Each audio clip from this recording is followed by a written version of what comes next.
नमस्कार। आज आप संकल्प अखंड हिंदू राष्ट्र पेज से जुड़े हैं और हमारे साथ एक विशेष अतिथि जो कि एक राष्ट्रवादी प्रखर राष्ट्रवादी प्रवक्ता है, हमेशा राष्ट्र के साथ, हिंदुओं के साथ खड़े रहते हैं। पिछले दिनों इन्होंने पंडित धीरेन्द्र कृष्ण शास्त्री जी के हिंदू राष्ट्र के संकल्प को भी समर्थन दिया था। तो आज उसी से संबंधित हमारा पेज भी उन्हीं को समर्पित है, टाइगर राजा सिंह जी को समर्पित है, योगी आदित्यनाथ जी को समर्पित है, साध्वी प्राची, साध्वी प्रज्ञा, सभी साधु संत, अखाड़ा परिषद सबको समर्पित है, हिंदुत्व को समर्पित है। तो उसी से संबंधित इनका व्यक्तिगत मत मैं जानना चाहता हूँ। क्या नयन जी, भारत को अखंड हिंदू राष्ट्र बनना चाहिए? हिंदू तन मन, हिंदू जीवन, हिंदू मेरा परिचय, ये अटल बिहारी वाजपेयी जी के शब्द। हमारे देश को हिंदू राष्ट्र बनने की आवश्यकता नहीं है रामेश्वर जी, ये हिंदू राष्ट्र है। यहाँ हिंदू बाहुल्य हैं और हिंदू कोई जात, धर्म, संप्रदाय, कोई विशेष आधिकारिक तौर पर किसी जगह या स्थापन का नाम नहीं है। हिंदू का मतलब हिंदुस्तान में रहने वाला हर मुसलमान, हर सिख, हर ईसाई, हर सनातनी हिंदू कहलाता है। भारत को हिंदू राष्ट्र बनने की आवश्यकता नहीं है, भारत हिंदू राष्ट्र है। और हमारी जो मेरी पार्टी का आधिकारिक स्टैंड इस पर है वो ये है कि हमारा भारत ऑलरेडी हिंदू राष्ट्र है, क्योंकि हिमालय से लेके कन्याकुमारी तक, दक्षिण से लेके पश्चिम तक, उत्तर से लेके दक्षिण तक हर देश का कोना हिंदू राष्ट्र है, क्योंकि यहाँ पर रहने वाला हर कोई हिंदू है। ये कोई जात, संप्रदाय या परिभाषा नहीं है। हम सभी सनातनी राष्ट्रवादियों को लेकर चलने वाले लोग हैं और मेरी पार्टी का विजन बहुत क्लियर है। हम तो ऐसे हैं कि अगर आप सामने से आएंगे तो आपको गले से लगाएंगे और विकास में भी सहयोग करेंगे। एक प्रश्न और पूछना है। जब से मोदी जी आए हैं, कुछ लोग कह रहे हैं कि भाई बड़ा हिंदू मुस्लिम बढ़ गया है, और एक तर्क ये भी आता है हिंदूवादियों का कि पहले 2014 से पहले सिर्फ मुस्लिम हुआ करता था, मुस्लिम तुष्टीकरण, कॉमनल वायलेंस बिल, और फिर हिंदूवादी तर्क देते हैं हिंदू और मुस्लिम होना ज़रूरी था क्योंकि हिंदुओं की बात तो सुनी जा रही है, पहले सिर्फ मुस्लिमों की बात सुनी जाती थी। तो अब जैसे कि मोदी जी ने काशी कॉरिडोर बना दिया, महाकाल लोक बना दिया, केदारनाथ का सुंदरगढ़, तो आपको क्या लगता है ये भी हिंदू राष्ट्र की एक बड़ा विस्तृत रूप है जो मोदी जी दे रहे हैं? देखिए, ये तो हमारे देश की संस्कृति है, ये तो हमारे देश की धरोहर है।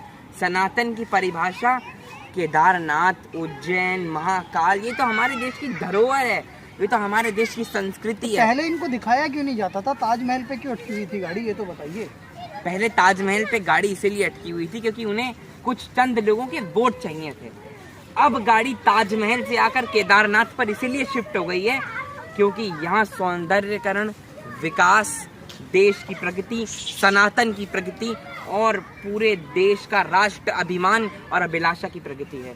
सामने से जब फॉरेनर आएंगे ना देश से, जर्मनी और जापान से, तो वो ताजमहल को तो देखेंगे, लेकिन जब आपके केदारनाथ की हालत ऐसी हो चुकी होगी ना तो वो उसे नहीं देखेंगे। वो कहेंगे जब ये देश अपनी इतनी बड़ी धरोहर को ही संभाल के नहीं रख सकता तो ये देश कैसा है। हमारी सरकार ने उस धरोहर को बचाने का कार्य किया है और यही हमारा सही उत्तर है। देखिए, और बात रही हिंदू मुसलमान की, विकास की बात करेंगे, चाहे आप हिंदू हो या मुसलमान, आपको गले से लगाया जाएगा। आपका मतलब मानना है कि विकास ही राष्ट्रवाद है, विकास ही हिंदुत्ववाद है, और विकास ही आपकी पार्टी का, भारतीय जनता पार्टी का सबका साथ, सबका विकास, सबका प्रयास, सबका विश्वास भी तो है सर। विश्वास तो जीता है कि नहीं जीता, यही तो एक प्रश्न है। उत्तर प्रदेश में बता रहे हैं अतीक अहमद का बताते अंत हो चुका है, कुछ लोगों ने उसे गोली मार दी है, हॉस्पिटल जा रहा था और बताया जा रहा है उस हॉस्पिटल में ही एक समय उसने 15 से 20 गोलियां एक व्यक्ति को मारी थी, उस पर सैकड़ों केस चल रहे थे।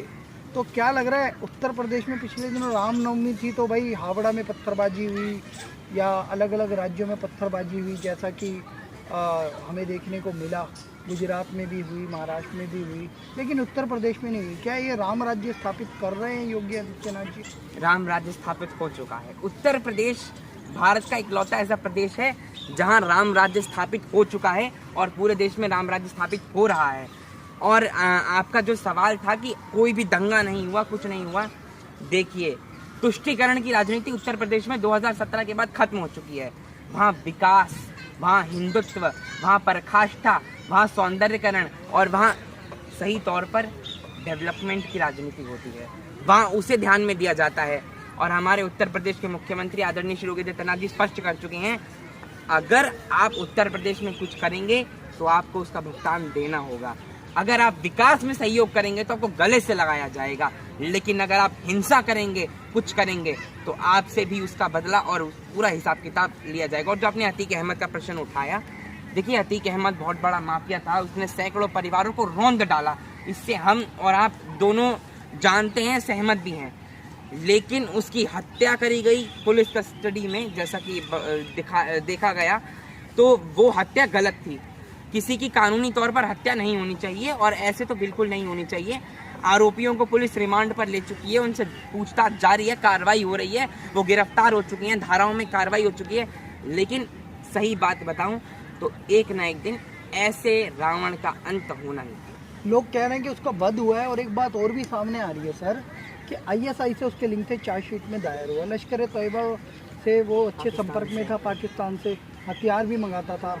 एक बात और बताइए, लश्कर तैयबा का एक लेटर आया है कि इस्लामिक अलग अलग जगह बैठ के भी चल रही है कि भाई अतीक को मार दिया गया।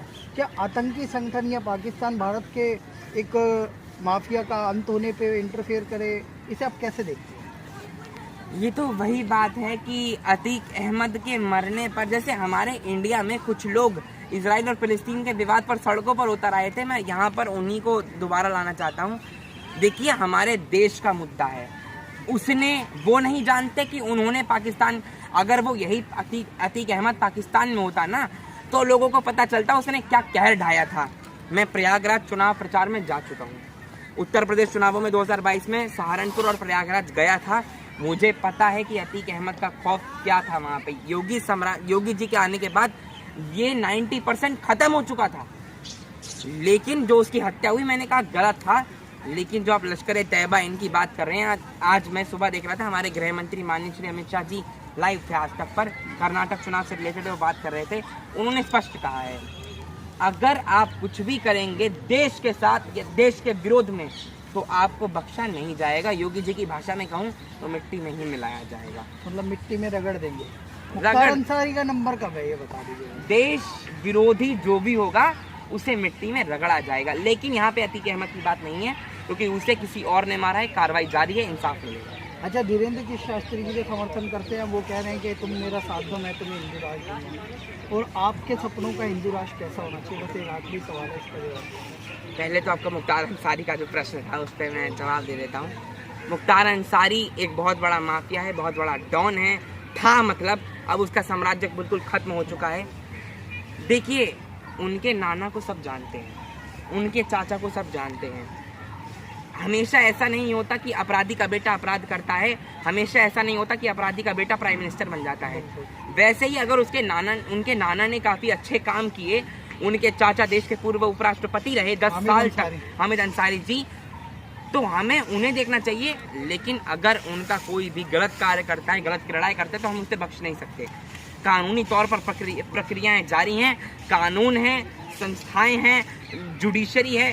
जो सजा मुख्तार अंसारी के नसीब में होगी वो उसे मिलेगी। जेल में तो वो वैसे ही बंद है, साम्राज्य उसका खत्म हो चुका है। और आपका धीरेन्द्र शास्त्री जी का सवाल, मैं बिल्कुल उनका समर्थन करता हूँ। मेरे नज़र में उत्तर प्रदेश में जो राम राज्य है वही असली राम राज्य की परिभाषा है। धन्यवाद। विकास, हिंदुत्ववाद और देश के संपूर्ण योगदान में वाद। तो आप भगवाधारी को प्रधानमंत्री देखना चाहोगे? देखिए, अभी तो माननीय श्री नरेंद्र मोदी जी प्रधानमंत्री हैं और हम चाहेंगे कि वो प्रधानमंत्री रहें। हम चाहते हैं कि वो हमेशा हमारे प्रधानमंत्री रहें।